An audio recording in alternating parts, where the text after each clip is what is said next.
Hi again. Meron lang po akong isang practical tip para mabawasan natin yung pagkakaroon natin ng dengue. Ano ba yun? Madami na kasi pong tips na sinasabi. Yung sa akin naman, simple lang.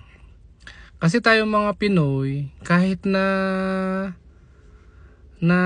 may bahay na tayo na may shower sa CR, mahilig pa rin tayong maligo yung tabo at saka timba, 'di ba no?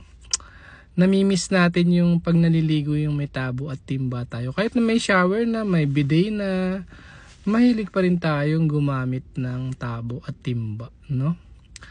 Ang tip ko po, pagka bumili kayo ng timba, dapat yung may takip. Kasi pagka naligo kayo ng umaga tapos yung lamok ng itlog dun sa timba ng tubig, pagbalik nyo ng gabi, maliligo kayo kasama na yung mga kitikiti ng lamok. Yan.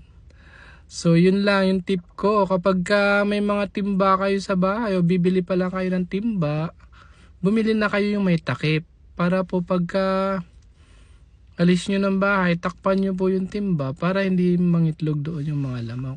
Yun lang po.